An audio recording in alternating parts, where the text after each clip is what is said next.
All right, guys, we're here again for another RD1 video. And I got a sweatband, I got a towel, because this one is going to be a workout. All right. This is a really heavy duty topic that we're talking about today, this week, technically week 6, but now that everything's online due to COVID-19, you'll be watching this a bit later. But the topic that we're dealing with in this lecture is really heavy duty, and we want to help you understand the reading as best we can. Before we get to the reading though, I really want to point out to you just even the title of the lecture, right? Tradition and innovation. They are our two keywords that we really want you to think about in terms of what the article is about in explicit terms, okay? What they're actually sort of explicitly talking about. But I want to draw you to the subheading, which is our kind of little gloss, our little summary, right? The tension between job security and creativity in academic knowledge production. I really want you to pause on that kind of subtitle and the idea that it contains and look at it and think about it, right? The tension, that means there's competing priorities or something. Two things don't go together well. It's job security as a researcher, getting kind of a salary as a researcher, but then also creativity and the idea of being able to research whatever you want. Those two things, they're in tension. You can't just research whatever you want most of the time. And even when you can research a topic that you want to do, you've usually got a lot of constraints that are imposed sort of externally. Sorry, I'm getting a little alert here. I should be switching all of these things off, if you'll apologize for that. So I'm going to get into it, right? I'm going to make myself a bit smaller here. Ideally, we'd design these slides a bit differently to accommodate ourselves, but this is what we've got for now. If you are watching this later down the track, for instance, in the second half of the year, then hello. We plan to re-record everything, but we obviously won't get there.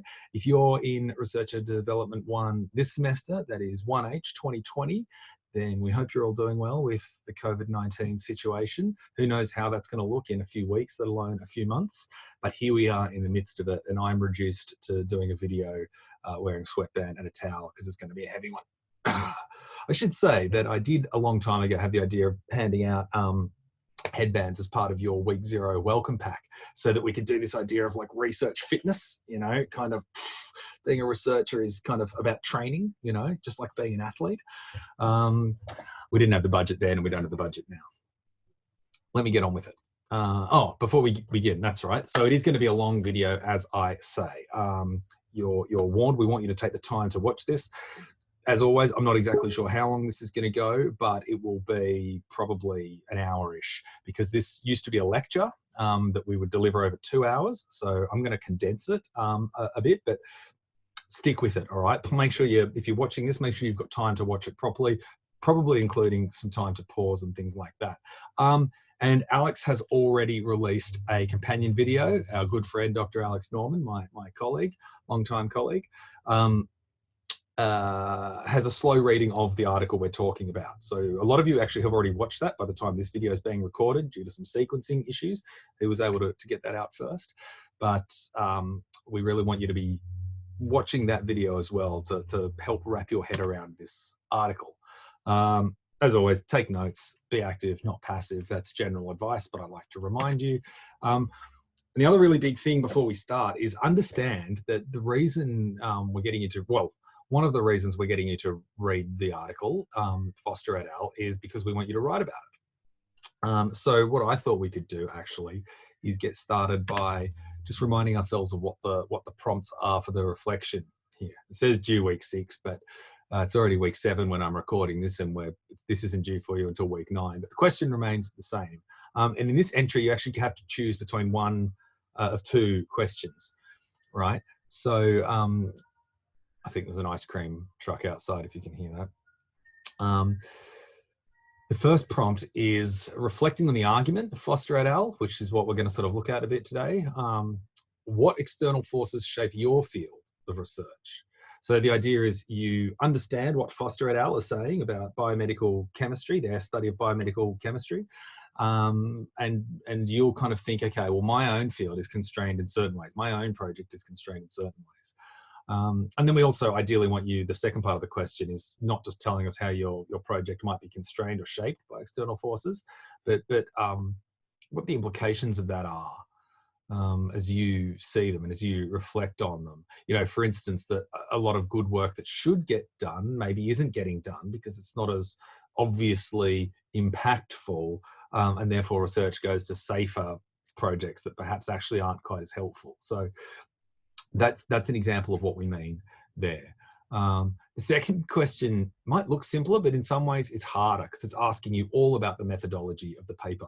But we'd love if a few of you tried this. It's a really high degree of difficulty, this second question, because you need to show us that you actually really genuinely understand the methodology that was used and how, you know, as the authors are quite explicit, how they make inferences. They use certain things that they determine statistically and quantitatively, and they make inferences about what might be, what that might reflect in terms of attitudes and behaviors of scientists in this case, but researchers in general. So we want you to show us that you've understood the methodology of the paper and the claims that the authors are making, and whether you think their claims stand up based on the methods, but then also whether, in particular, whether you could do the same thing for other fields of research. You probably could, but it'd be a bit different for every field, and they got sort of lucky here with this field as to how they could do this particular study. So I won't go into that anymore for the moment, but just to really stress to you that you want to come back to this when you're done, but you also maybe want to keep it in mind throughout. All right. This is our paper. The reading, right? Tradition and Innovation in Scientists' Research Strategies. Came out in 2015. It actually came out in the very first semester of the MRes. I was running it, so we didn't set this paper, this reading then, but every semester since, starting from 2016, you know, it struck me as such a good paper for RD1 because we're talking about the business of research and kind of the whole idea of the messiness of the research world, which we start with MIERRE, right, in week 0, and that whole idea of science as a messy social process, and therefore research as a messy social process, and that it's basically different from the public image, a lot less neat and pristine and refined as the public image, which we'll come to in a second. The journal here is also important. I think Alex pointed this out in his slow read. Well, he definitely spoke about the journal, but it's a hugely important sort of high-ranking journal in sociology, but it's also really quantitative. American sociology is noticeably more quantitative than, say, European sociology. This has long been an observation. European sociology is a bit more qualitative, theoretical. American sociology is often quite, you know, puts the science in social science. And this paper is no exception. It's heavily quantitative, even though it's sort of the claims of the article ultimately are these kind of qualitative ones, but they're quantitatively backed. Anyway, that throws you back to the idea of the method. I don't want to rush ahead too far. So let's just kind of clarify a few things before we get going. Well, by clarify a few things, I mean ask some important questions to orient ourselves. What's the basic claim of this reading? These are things that you should be reflecting on, and you should be writing down, I suppose, in your notes as you read the article and capturing lots of different thoughts about this, whether they're like quotations that directly kind of, or references that directly point you to claims from the authors, or whether you are paraphrasing what the authors are saying. But you want to understand the claim of the reading. What's the methodology for the study? Spoke about that with regard to the reflective journal entry you've got to write, the learning journal. And then what are the implications? This is something you also want to make sure that you understand. Like, not every aspect of this article is fully persuasive, but overall it's quite a persuasive article. And what might that mean? Again, it's a hard question because it's not like, here's the answer. We're throwing this question to you as people who are developing as researchers in your field. You've already demonstrated really impressive levels of ability for reflection in the learning journal entries we have marked so far. Nearly all of you are taking very seriously this notion of stewardship as well, which comes into like why we're asking you about implications, because there really are a lot of implications for the kind of dynamic that they're talking about here. Oops, I don't know if you just lost my screen for a second there. Again, just to clarify before we start, I told you this was going to be a long one. We're not even into the article yet. It's important to understand this. The idea that the guys are challenging, the authors are challenging in this reading, is the simple notion that researchers just like choose a topic. As if like there are no other external factors that shape the choice. People just like study things because they're interested in those things, and they decided to study them, and they studied them. Like, obviously, people would probably think it's more complex than that if you really asked them about how research works. But the idea is that most people outside the academy don't really know how research works. It's like it's a professional industry where all the tricks of the trade, you only really learn if you're exposed to them. So therefore, this view that they're challenging is a naive view. We'd argue that it's a naive view that researchers simply choose. Just like the myth of the lone genius that Neil A talks about is kind of naive, that research, it's uninformed. I don't want to say naive as if people like us are stupid for not knowing it. It's just that if you're not involved in research, you don't understand. And you think it's more simple. Just like people think that researchers like Stephen Hawking are just kind of these geniuses who think. They don't really understand all the materiality that's involved, the teamwork and the sociality that's involved. But also, we talked a lot about Thomas Kuhn in the last few weeks, and he challenges the notion that knowledge just grows in this simple, like, model of accumulation, cumulative growth, right? That the way that scientific knowledge works is a lot more in sort of stages, and the way that research knowledge develops, in a lot of other areas outside of the natural sciences. It develops in a similar way, in the sense of not like different paradigms of interpretation being caused by new discoveries, new technologies that allow you to ask new questions, all of that. So I won't recap Kuhn, but the idea is that he's challenging a simplistic view of the progress of knowledge. So there are two key questions at stake, right? The one that the authors are asking is what factors shape a researcher's choice of question. Factors, right? What factors? We're going to use that word a lot. We're going to talk a lot about external factors. What external factors shape a researcher's choice of question? What things influence a researcher's choice of question? What are the influences? So a factor in this case is kind of like an influence. What influences define the scope of choice that a researcher has when they want to do a research project. That was quite convoluted, I'm sorry. But we also want you to think about, this is especially in your learning journal entry, how does this play out in your own field and especially in your own project? Okay, now, if you might still be totally confused about how to answer that question, because you're like, oh, I don't know. Stick with us, we'll get there. Everyone can answer this. It's stuff that you've probably not really connected in this way before or thought about in this way, but all of you will have some answers to this. And so the reason we want you to think about this is we want you to, this is actually probably a pretty crappy slide now that I'm looking at it, because really the reason that we ask you, have I got another little bit here? Yeah, this is the point really. You can navigate your own research career more effectively. Quite simply, if you understand like what the point of this article really is, which is that like your choice of project as a researcher, sort of each time you invest time in a new project, it's really shaped by a lot of strategic considerations. That's a pretty good way to summarize it. Okay, you need a lot of strategic considerations to do effective research, viability of a project, how valuable it's going to seem to readers, how likely it is to get funded or approved for a PhD or whatever, how it contributes to an agreed problem, how in line with tradition it is in that field, right? That's what we're getting to. The more you understand it, the better you'll be able to navigate in your own career. So is that, oh no, we haven't even gotten to like, there's a slide that says part 1 and then we've got part 2 after. We're not even there yet. So let's just keep pushing. I forgot, but there was another couple of blocks to go. We're not actually going to do a recap despite what it says here. More the point of showing you this is to emphasize that this paper, Foster et al., is heavily based on some of Thomas Kuhn's original arguments. Not actually interestingly, even in the structure of scientific revolutions. But it's in another article of Kuhn's, I think from 1959. I'd have to actually check. I should have double checked that. But Kuhn was interested not just in the growth of knowledge, but also this whole idea of why do researchers choose certain things. And he's the guy that sort of put forward this language of tradition and innovation and the tension between them. I can't remember whether Kuhn himself uses the word tension. We'll have to see.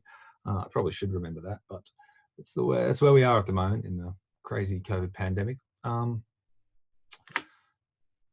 I'm not actually going to talk about the cycle, but just to remind you, of course, that this is sort of Kuhn's observation about the history, at least of many of the physical sciences and sort of natural, chemical, biological sciences, the Naturwissenschaften, if we were speaking German. Yeah, you guys can pause and just reflect on that. But it's important to understand that all that stuff about Kuhn is very much connected to this. And if you're astute and if you're paying attention, and if you want to write, say, a kick-ass reflective learning essay for assessment 2B, you could really think about like telling a narrative of linking or the links at some stage Kuhn with Foster et al. Because they very much can be connected. The structure of scientific revolutions is a slightly different point to the one that Foster et al. Are making, but the other paper of Kuhn's that they cite in the article is very relevant, and even the ideas in structure are relevant. So, are we there yet? Okay, this is just a repeat, just a reminder, so repeat slide. Tradition and innovation, scientist research strategies. I was going to do a read through of the paper, like walk through the paper and the different sections and how you might use them in your reflection, but I realized that because Alex was doing the slow read, had done the slow read, we should just use these slides again for you. Because if you need help, then reading the article probably isn't the most helpful thing. It might help to be oriented towards the article and then go back and, use Alex's video and then read it on your own. All right, take a break and pause here for a moment. If you need, I've got to keep, if you see me raising this chair, it's because the pneumatic cylinder on it is starting to leak a bit, so it sort of sinks down throughout the, every couple of minutes I've got to prop it up again. All right, so while we're warming back into this, while we're taking a breather on the sideline, look carefully here. An old question in the sociology of science. That's our summary for you. It's actually one way to answer the question at the bottom. What is the essential tension? Like remember that the guys are talking about that it is essential tension in the title, but it's where is it? It's in one of the, I can't remember if it's a heading or if it's a subheading, but this is what they're sort of throwing up as kind of part of the research question, right? This tension, as I mentioned before, well, as we summarized in the subtitle of this lecture, the tension between job security and creativity and academic knowledge production. I mean, that's the essential tension. If you want a spoiler, already spoiled it. Essential tension is the subtitle of this lecture, right? Handy little gloss for you, probably. This is the very first paragraph, not the abstract. Alex reads the abstract in the slow reading video, and as he rightly says, it's quite an unclear abstract. But nevertheless, it is what it is. And the paper itself, overall, despite being very dense and less clear than it could have been, quite substantially, is very interesting and sort of commendable. This is a fascinating first sentence, all right? Have we got it? Before even getting to problem choice, why do scientists pursue a particular research problem? It's pretty rare that you would start a paper with a question. In this case, it works, and it does sort of set you up. The rest of the article, it's like a 10,000 word article. The rest of the article is like answering that question. Then, well, addressing that question, providing a partial response to that question. And this phrase here, problem choice, is really interesting because you don't think about choosing a research project with the phrase problem choice, but that's what they mean, right? Researchers, whenever you're doing research in whatever field, you're addressing like a gap or something that hasn't sort of been studied yet. problem choice. What problem are you working on? What issue are you working on? You know, you could call it topic choice if you want. If you are uncomfortable with the term problem, thinking, well, my research isn't about a problem, that's fine. Don't get caught up on that. Choice of topic. But this is an even better phrase, right? Patterned choices. I love this phrase. As soon as the first time I read it, I was like, I've never seen that before, but that's such a cool phrase. Patterned choices means that these choices, sorry, you can't see where I'm pointing, can you? That's hopeless. These choices, problem choices, you can see when there's only one thing on there. Problem choices, the choice of topic, right? These are patterned. They are subjected to forces that shape them in a kind of regular way. That's what a pattern is, right? A regular distribution of something. There's some kind of discernible order. You know, and even if you don't know exactly what the pattern is, you know, you might say, there seems to be a pattern here. There seems to be a commonality.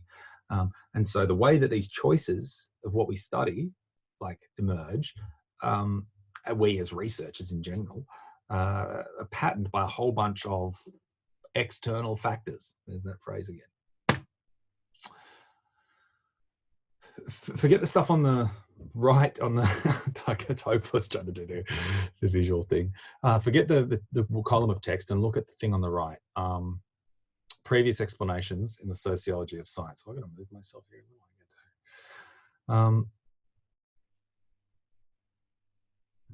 The point is that these guys are by no means the first to look at this. Foster et al. There's been lots of stuff for many, many years. The references here actually are all fairly recent. There's stuff going back to the 1940s and 50s, in particular about sociology of science, which is sociologists looking at scientific work and kind of saying, that's a bunch of humans producing knowledge, like a bunch of humans acting according to a bunch of rules established by them for how the discipline should proceed. There's huge amounts of money and funding that they're getting from the government, science and technology studies. So sociologists have studied scientific research just like they've studied education and other aspects of society. The first sentence here, which has got the square thing around it, as the qualitative and historical literature notes, many factors influence a scientist's choice of research problem.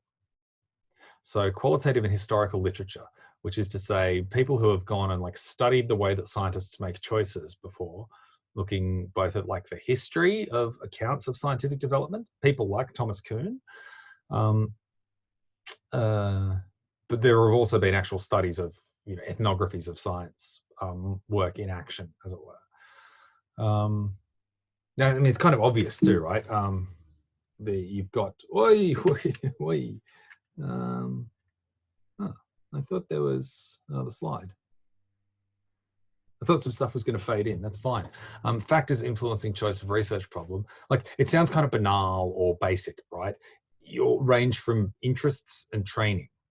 Okay, well, of course, you're going to choose things that you've been trained to do.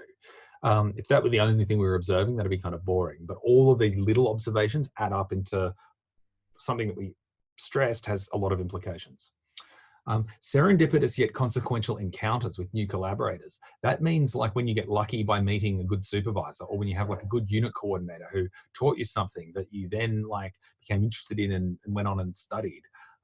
Or you met someone at a conference and you got talking over cocktails and wound up starting a new batch of research projects with that person as a collaborator. So like, there are all these random factors in how we wind up doing what we're doing. And even like institutional context here is an interesting one, because it's kind of like, what does your university or your place of study offer? That obviously has a huge influence on the type of research that you can pursue. I'm sure that most of you can imagine potentially doing another kind of project that you couldn't get supervised at Western. Like, if I put that challenge to you, imagine a kind of project that you would love to do, but there's not actually a supervisor at Western who would be an expert in that. It would, it would have to be somewhere else, or you didn't have the equipment for that, or the resources for that at the university.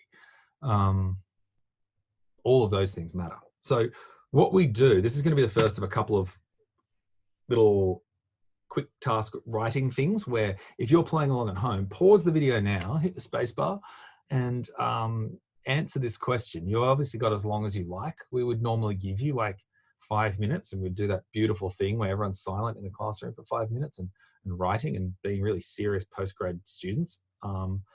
It's always a deeply pleasing kind of part of any class engagement with you guys. So if you want to do that, pause and answer this question for your own reflective edification. This should start to go towards the ideas you're going to put into your reflective journal. Okay, so pause it there. I'll move on, hoping that some of you have done that.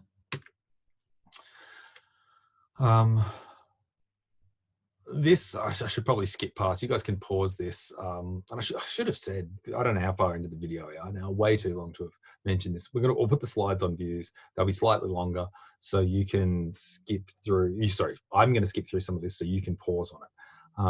This is this guy Bourdieu, who we're going to look at in a second. Pierre Bourdieu, French sociologist, talking about again institutional factors. Right, I was just speaking about those.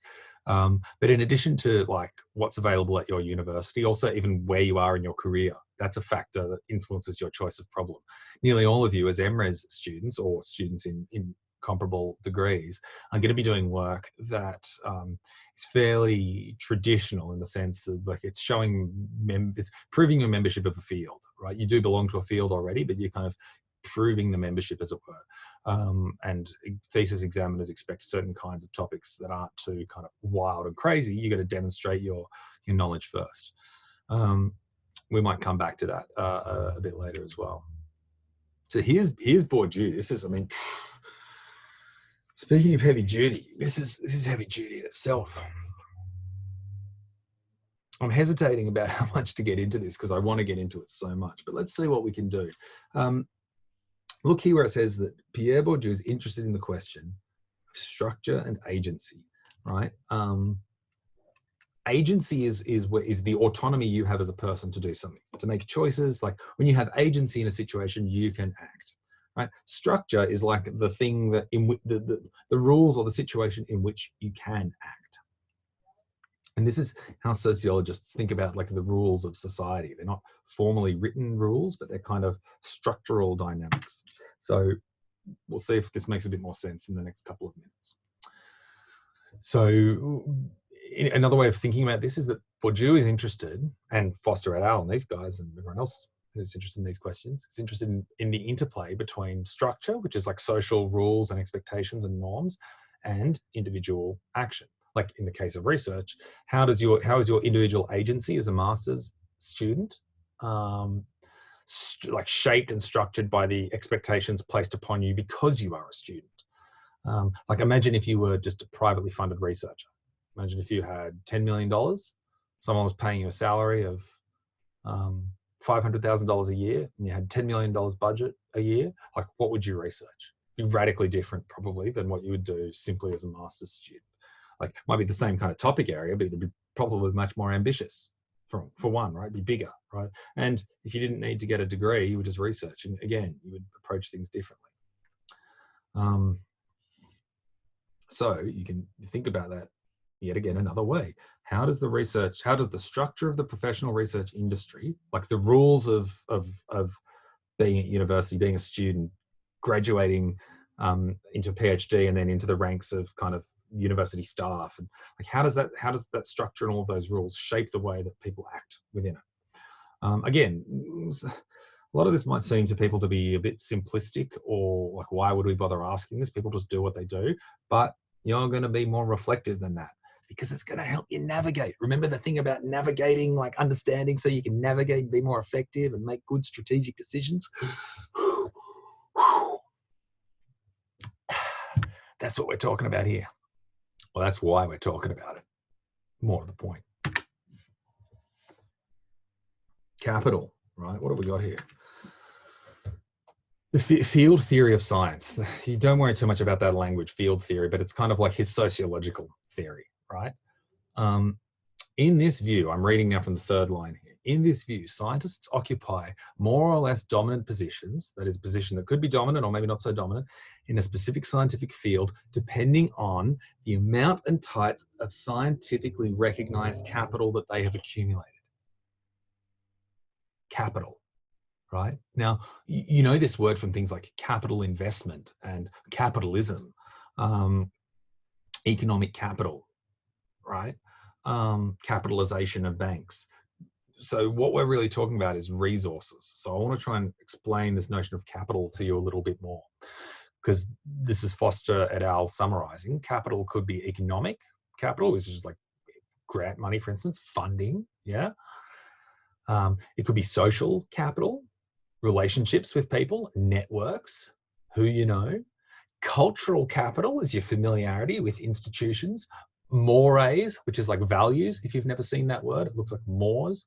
And the collective imagination of a field, like as in how well do you understand what the field kind of looks for and does and what's going to excite people in the field. Technical capital as well, like your skills and abilities, all of these things, right? So sometimes this is called the species of capital. Like I like to say, to help people understand this, that capital, a way to translate that in your head is the word resources. Okay, so when you have lots of scientific capital, it's not perfect to say you have lots of scientific resources, but if you had lots of scientific capital, you would have lots of resources with which to be effective as a scientist. That's a subtle but very important distinction. Economic capital, social capital, symbolic capital, we didn't mention that, so we'll come to that. Cultural capital, let's quickly go through these, right? Economic capital, you can think of as money. It's not just money, it's other financial instruments, stocks, bonds, shares. They're not money, but they're wealth, right? They're economic capital, but call it money for the moment. Moolah, dosh, cash monies, yeah? Social capital, personal networks is a good way to think about that. The whole idea, it's not what you know, it's who you know. Some people also say it's not who you know, it's who you know knows. In the sense that, you know, the more established you are as a researcher in your field, the more connections you have, the more opportunities you get given. I mean, this is also relevant to study of class inequality. Like you go to a private school, and the people that you go to school with typically have wealthy parents who, especially at a fully private school, who are probably in jobs in the sectors of the economy that are get them more income or allow them to generate more personal wealth. They wind up in more positions of power and things like that. It's really common to sort of hear that lots of, you know, you hear all the British parliamentarians and politicians, for instance, often go to British private schools. The private school Eton has produced, I can't remember whether it's 7 prime ministers or 12 prime ministers or however many of those gentlemen. I was going to say something much less savory.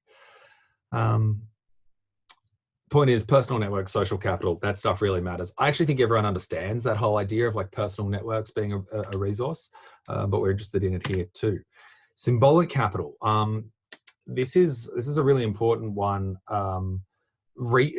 How can we're thinking about resources? So what do we mean by symbolic capital? Well, recognition can be a really powerful resource. So Stephen Hawking is a great example of someone who represented huge amounts of symbolic capital, not just for himself, the opportunities that he got, but Cambridge University invested heavily in him because his prestige is valuable for Cambridge. Enhances the reputation of the institution, which enhances the funding and the quality and number of students and all that kind of thing. Although wealthy institutions actually don't take many students because they really prioritize a small ratio between student and teacher so that you can have more of a dialogue, but that's a separate rant. Cultural capital, you can think of as culturally valuable skills, even like language. You know, if you have, you know, the more skills you have in English language, the easier it is for you to do research in English compared to the vast majority of the rest of the world. That's a kind of cultural capital you have, right? If you are a native English speaker. And for Bourdieu, and for, in this case, Foster et al., all of this accumulates into what he calls scientific capital, which you might think of as scientific authority, right? Could also be a scientific opportunity to do what you want, but these things accumulate into authority, right? This is, again, just pause if you need a stretch. Oh, it's really heavy going. I should say as well, this thing's actually, I don't really use this because it's pretty tight. So the blood's rushing to my head a little. Now my head's getting a little sore. So if I pass out, you know why. You know where to find me. Come and tell the ambulance to scrape me off the floor. If I seem to be going crazy, that might also have something to do with it. Productivity, right? Let's bring this back. What the hell are we even talking about? What's the point? To remain in the research game requires productivity. That's good because that's about all research, not just science. Science, right? So frustrating how we have to keep using this word science in this way in the MRes because it's so misleading. Scientists or all researchers typically achieve this by incremental contribution to established research directions. I think all of you guys know that as well. Everyone knows that you're like contributing. Yes, your work's got to be valuable and new, right? But it's also got to be in line with the things that you're building on, right? You're contributing to a discipline. You're not just starting your own sort of completely new direction of inquiry where you're not even citing anyone. You're always building on stuff, and especially like to be productive, people usually do incremental contributions. But if you want to achieve high status, if you want to achieve high status, bottom part of this, you're going to need more original contributions, transformative contributions. Those also increase your symbolic capital, but they'll increase your citation number, which we haven't talked about yet. That becomes a form of capital in a sense, a resource. And that you'll often get cited more or more recognition if you do risky, innovative, exciting work, right? But see, we're getting to the tension. It's hard. You can't just go, well, simple. I'll do the risky, innovative work. You know, it's risky. It's risky. It could fail. Then you get nothing. That's the problem, or the dynamic, the tension. It's the tension. I feel like I'm losing my voice here as well, so I might have to start yelling a bit. Here's Coon Dog. You can see him there. Line 3, 1959. That's the one I was talking about, right? I'm gonna perch up on my chair a little bit here, if you don't mind. These conflicting demands, right? Conflicting demands between being productive, right? Getting citations, and being creative, which is especially important if you want to really stand out in your field. Not that you need to as well. Not that you need to, but for those who want that kind of high level trajectory, you've got to be more innovative. There's tension, right? Productive tradition and risky innovation.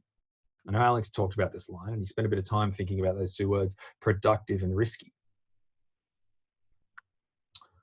I'm just reading this whole thing here now to scan it. This is helpful actually because the DNA example that they talk about quickly here is a really good illustration of the whole risky idea, that people can spend a long time working on something that's highly important, but for a long time they appear unproductive. And I actually feel very much like that myself with sauna research. I haven't really spoken with you guys much, at least in the 2021H cohort. I haven't actually spoken a whole lot about sauna research and my journey with that, really only a few minutes. It's a bit odd because it's very important to me. It's really defined my life in the last few years, but I haven't really published much. I started a national not-for-profit association, got 1 or 2 articles published, got another one in the pipeline, started a research group. It sounds kind of nice if you list that off, but it's nothing on a CV. It's absolutely nothing, right? Really. But if I can stick with it for a few more years and hopefully start to generate more publications, then I'm not saying it's going to be like DNA sequencing, but it will be something will start to bear a lot of fruit, and I will have stuck with it. And that risky gamble to change career into something that I'd never studied in my PhD, I changed career after my PhD to pursue an interest, using my research skills to do so. I'm hoping that's going to pay off. And if it doesn't, well, fuck it, life's short. And I decided that it was more important to do that than keep doing religious studies. Even though I think religious studies is very important and interesting, and I would have had a good career doing that had I not changed. Well, maybe, who knows. But I still want to publish my book, so that tells you that I think I would still enjoy doing religious studies. No, of course I would still enjoy doing religious studies. Why did I even throw that into doubt? Let's bring us back to here, though. All right, that's risky stuff, right? So, that's where we were. This is the next slide where we are. So what is the essential tension? Well, I've actually been explaining this throughout, right? It's the subtitle of this lecture. It's the tension between job security and creativity in academic knowledge production. So this is a pretty crappy quote, actually, to illustrate that point. I think we've got a little gloss down here. Yeah, let me look at this first. The essential tension describes the necessary but unstable balance between innovation, doing something new, which everyone has to do because your project has to in some way contribute something new, but you've got to follow established traditions within your discipline. Established methods, established kind of literature review, the stuff you cycle through in a literature review. And to look at this problem, to bring us back to the quote from the article here, this one, what they've done is looked at they didn't actually study 6.5 million abstracts. It's the corpus is that big, but I think they looked at, it's about 3 million or something. It says somewhere in there. Details are irrelevant, but if you're doing option 2 for the reflective journal, definitely get that distinction clear. And they're extending Kuhn's account of the essential tension between productive tradition and risky innovation, and adding Bourdieu and this notion of like your behavior is shaped by a lot of these factors, right? Social factors, like how much glory you're going to get, not quite, but recognition you're going to get, and the increase that you'll get in your salary and your opportunities if you get that recognition.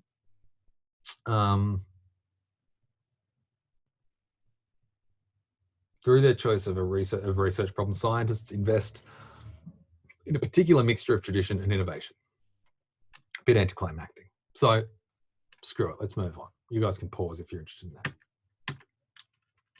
I think we're about to take a break, right? So this is the practical point of the story, or at least as they kind of give it to us in Foster et al. Little snippet from that. Stepping back from this theoretical account, the big long like Bourdieu, capital, Kuhn, innovation, tradition, all that. That's the theoretical account. Let's paint a practical picture. Thanks, guys. Geez, thanks for that. Thanks for helping us as readers with a practical picture after like 3,000 words or whatever, by linking individual action to field structure. A researcher must decide what to work on next. So let's say you've done your MRes, you've done your PhD, you've done your first project after the PhD, whatever the hell that is, and then you're like, cool, well, what am I doing next? Your position in the field is defined by your in this case, her particular position in the field is defined by her particular history. Sorry, her position in the field is defined by her particular history, her standing, her relationships, her equipment, as a say a chemist in this case. Based on all of those factors, a number of different possibilities present themselves. These possible questions are colored by existing categories. Colored there means like shaped, right? Influenced by existing categories, practical or impractical. Like, could I do it, or is it too impractical? Is it fundable or is it not fundable? Is someone going to pay me to do that, or do I have the funding already to be able to do that?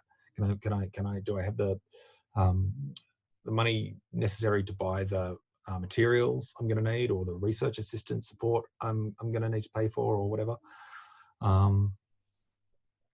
Travel to go to wherever you need to go.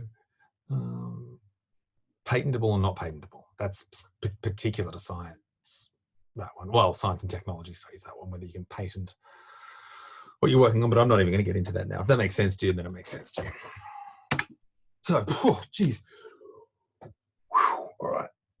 I have no idea. I really don't even have a read on how long this has gone for already. It's probably like 35 minutes, maybe 40.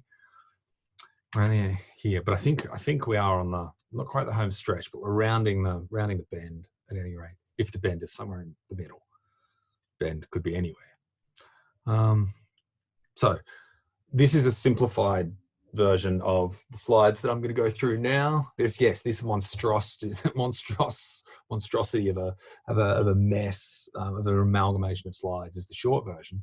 And there's even for this part too, there's an even longer version on views. Well, it's one extra slide, but it's quite a detailed slide. One extra slide per section. We'll get there.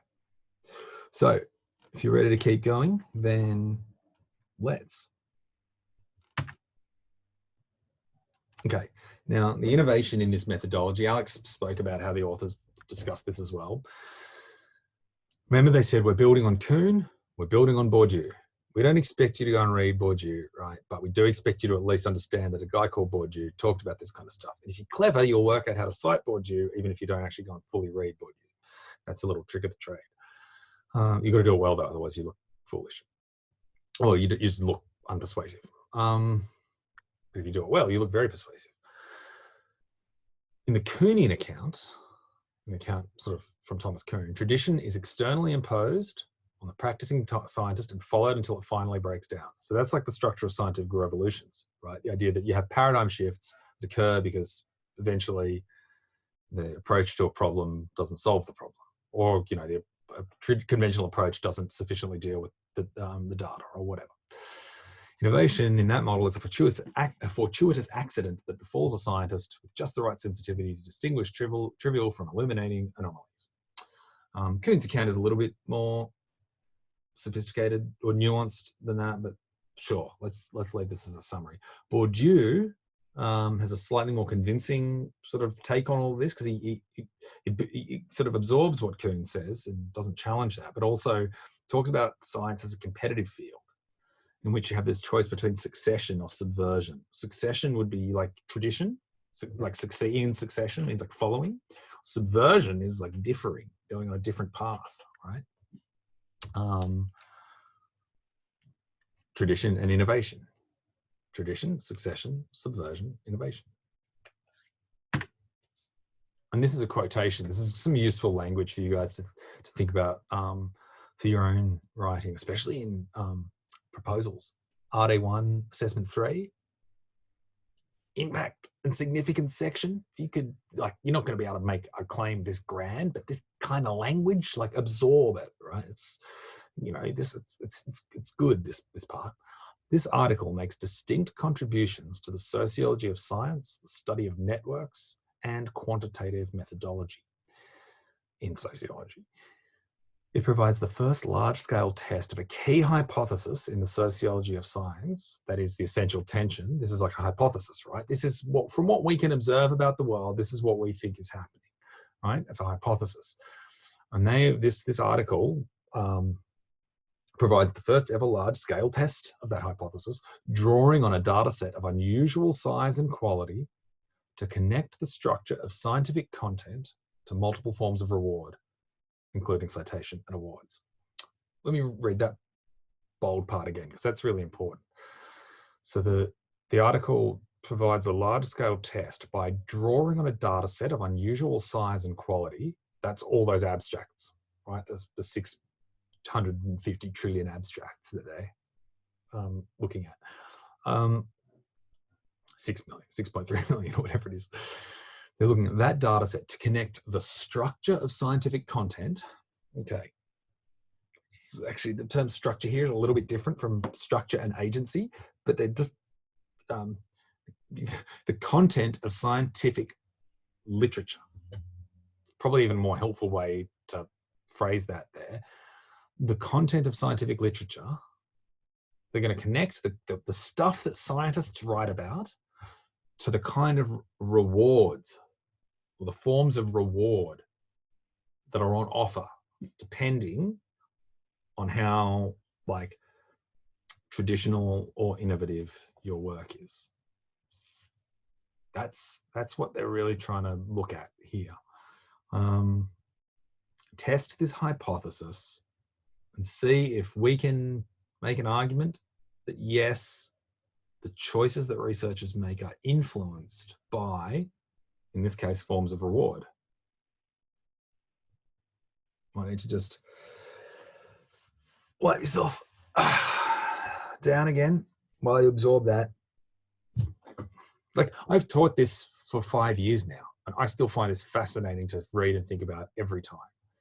I wouldn't want to be dismissive, but if you don't find this fascinating, then either you don't yet fully understand it, or you're still just completely out at sea with kind of understanding how research works, so you can't kind of imagine your own versions of what they're talking about, which is kind of how it works when you read stuff. Because yeah, this is just so I don't know, it's so fascinating to see such a disciplined investigation, whatever's wrong with the methodology or whatever, like that all that aside, such a disciplined, structured, like intense investigation into this idea that, okay, can we actually see if people's choice of research problem is shaped by all these factors that we know are like not to do with research integrity, like as in, you know, citation, lots of citation, people publish stuff with lots of citations even if it's less helpful than spending a long time on one or two papers, because the system of reward will the system will reward them more with more citations.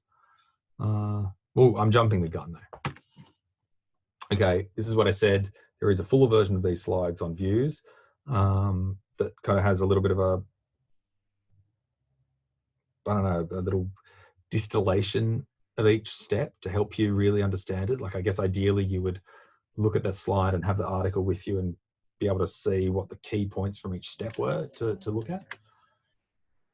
We're just going to summarize them in one slide though. This just fades in with all 6 steps, right? And then I think we'll look at the last step and 1 or 2 final things. So we're at, like, for a marathon, I don't know, 30 odd kilometers, like 3/4 of the way through, which means it's going to be an awful last quarter, a tough last quarter, hopefully not awful actually. In step 1, so let me just repeat before I even go into this, what I want you to really understand, what I hope you get out of this little sequence right now is really understand, okay, this is how all of the steps of the methodology link together. Could have gotten to this 5 minutes into the video, but frankly, I don't know, that would have been a much more boring video. Well, maybe I'm totally wrong actually, I don't know. Maybe I shouldn't have opened that can of worms. Here we are now. I want you, let's just rewind and delete all that. I want you to understand how the methodology works in broad strokes so that when you go and read it, you can really lock into the details rather than going, what the hell is going on? Hang on, what did they say last time? All of that. Step 1 of the methodology. They show how networks can be used to map the evolving landscape of chemical knowledge in biomedicine. This part is really hard to grasp, but you can, even with no background in chemical biomedical chemistry or network theory or anything like that, you can still start to, you can follow if you try. And Alex talks about that a bunch in his slow read video. So I'm not going to go over that now, but that's how they start. Using networks to show the evolution of chemical knowledge, which they can do because they publish chemical codes in the abstract, so they can make a whole lot of inferences. They then identify clusters of knowledge using, again, sort of network theory, and demonstrate their stability. That is to say, what kind of chemicals get talked about together most frequently, and then what sort of subfields of biomedical chemistry emerge within that. You know, DNA is one example that grew from quite small to quite large over the period that they looked at. Here, actually, yeah, you can see core bio. It's a bit. This is a little bit grainy. You should go and look at this in your actual PDF. But you can see, especially look at the 2 on the right, 96 and 2003. You can see DNA in 2003 is quite large, but even in 96, it's much, much smaller. So the simple way to interpret that is there's just a lot more being published about DNA. And the immune system next to it is bigger as well than there were 10 years before.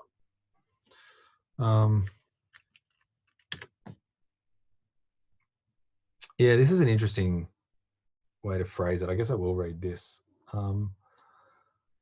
Knowledge clusters, which proxy for scientists' shared perception about natural divisions of chemical knowledge. I'm going to stop even before we read the rest of the sentence. So the word proxy. I would be surprised, well, let me flip it around. I won't be surprised if a lot of people don't really know that word, at least not how it's being used here. What they stand as like a representative is a good way to think about it. Like if you are if you are part of like an organization and they're having a vote on something and you want to vote by proxy, that means you vote with a representative. You allow someone to vote on your behalf. Here, it's kind of a bit similar. Knowledge clusters, these like core bio is a knowledge cluster, DNA is a knowledge cluster, immune system is a knowledge cluster, right? That's what they mean. These like labels, which are for a whole bunch of different like topics of research, which proxy for scientists' shared perception. That is all of the kind of scientific community agrees, yeah, these are like different topics, subjects in our domain. About the natural divisions of chemical knowledge. Like when we look at chemical knowledge, these are established like subdivisions of chemical knowledge, and everyone agrees on that. These clusters, the shape of the balls, the nodes,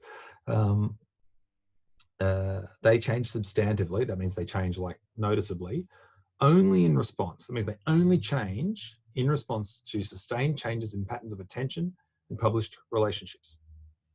It just means like when people start publishing about something more, the thing gets bigger, and the position changes as well depending on what it's being published in kind of relation to, which is a much more complexifying layer than simply how many like papers are being published in DNA. Like you can see DNA shift from one position, DNA and immune system actually shift from the right-hand side in 1996 over to the left-hand side.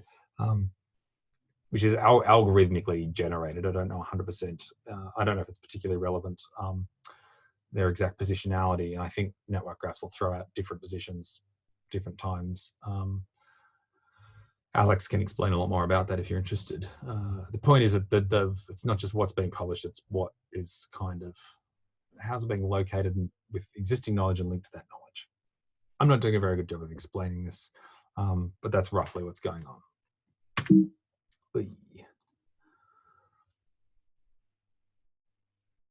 So after doing that, after doing all the knowledge cluster stuff, right, they then define a structural typology, like a list, right, a set of categories of research strategies corresponding to tradition and innovation. Now, I actually don't have these with me, I've realized, in this simplified set of slides. This is the bridge and the, gosh, you know what, I am going to flip over. I don't think you guys will be able to see this. But can I just, do I have this list with me? Please, please. Because I want to at least give you the names. It's the jump and the bridge and the, I can't remember the terms. Whew, there we go. 5 possible strategies. A jump, a new consolidation, a new bridge, a repeat consolidation, or a repeat bridge. Which is on page 889 is where I was just reading from. I've got a version of the article open, but I don't want to cloud this further by looking at the article.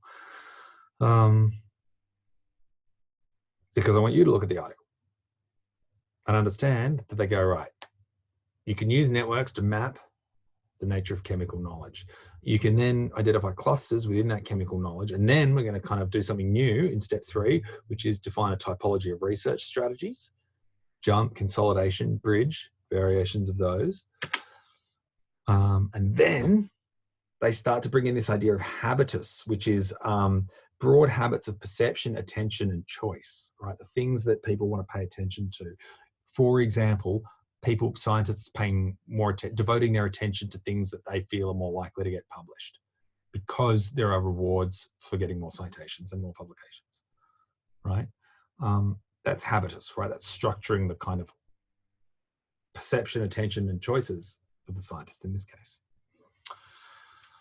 For me, it starts to fall down a bit when they're using the simple probabilistic model. I think they really are on tricky ground there, trying to be too probabilistic about it. I won't go into that though. Hopefully some of you who choose the second option for the reflective journal entry, the learning journal entry, will address that.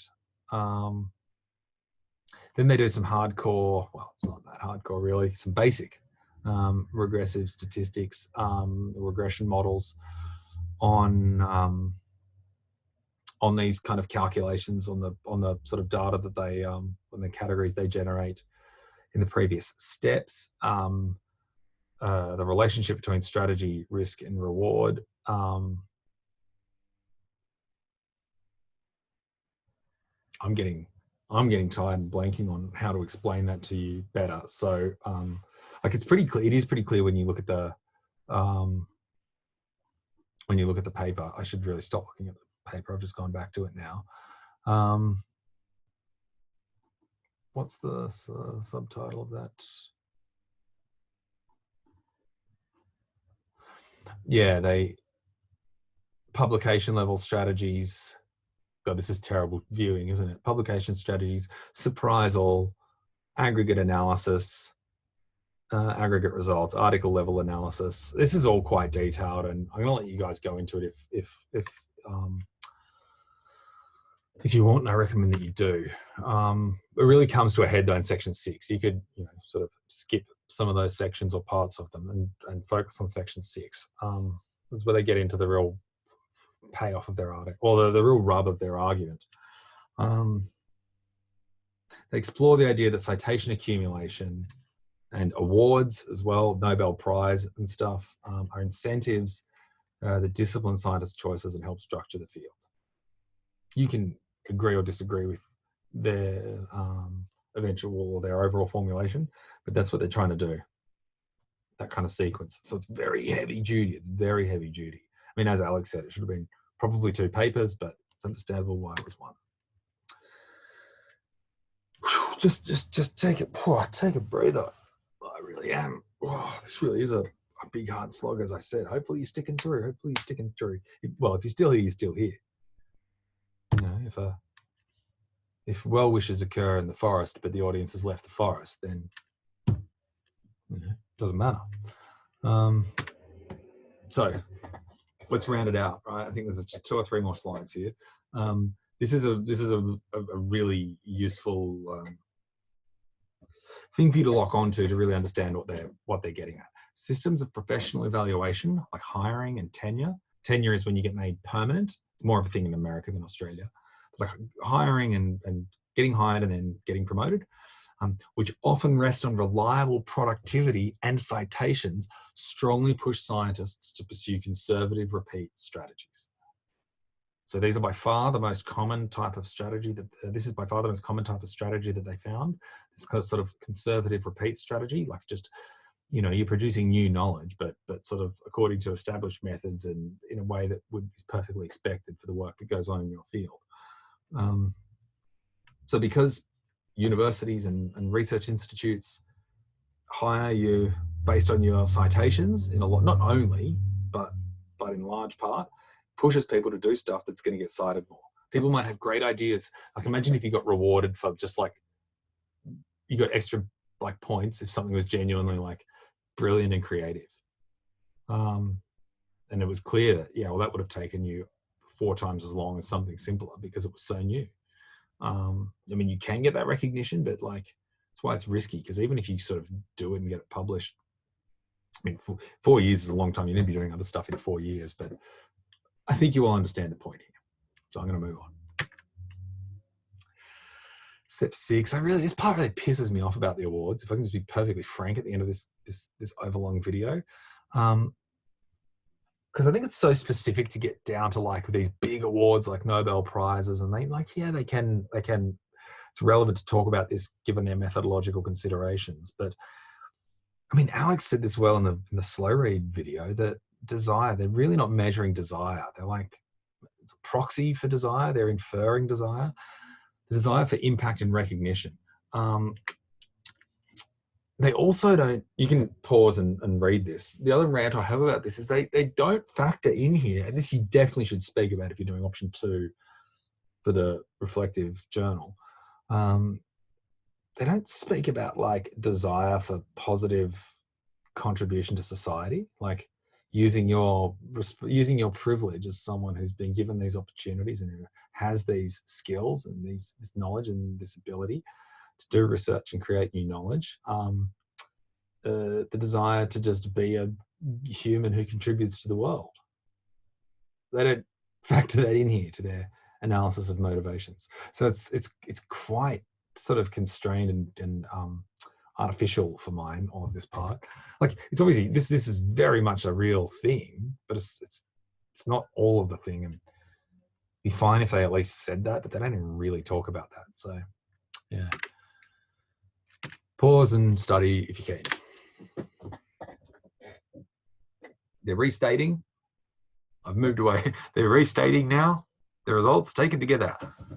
Our results provide strong quantitative evidence that scientists' choice of research problem is indeed shaped by their strategic negotiation. I told you would have to strategically negotiate. Their strategic negotiation of an essential tension between productive tradition and risky innovation. That is, the things that researchers choose to study is absolutely shaped by this strategic negotiation between being innovative but being productive. That's Kuhn with Bourdieu. It's enriched. It's compelling. It's a compelling framework in which to understand our findings. I agree with that. I don't like all parts of the method, but I do think that that articulation of what the value of this paper is defensible, is a good one.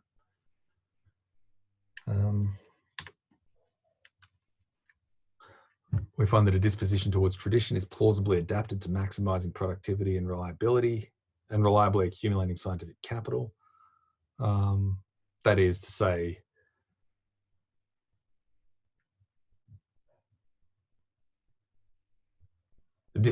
disposition toward tradition, the tendency to just continually do fairly safe, publishable stuff is a response to being the need to be maximally productive and accumulating scientific capital.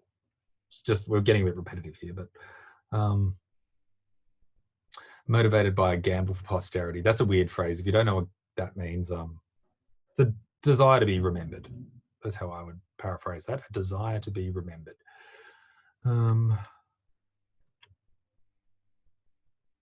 We believe our results taken as stylized facts, that is to say, they're not exactly, it's not exactly like this, but it's roughly like this, which is a good qualification, about dispositions, about stability, dispositions, risk, reward, motivational mechanisms are robust to the necessary modeling assumptions we made and the limitations of the data outlined in the next section. You should also interrogate that if you're doing option number 2 for the reflective journal. But you can pause and rewind and whatever on that page. Gosh, we're still going. All right, we are close, friends. I knew this would be a long one. It hurts me as much as it hurts you.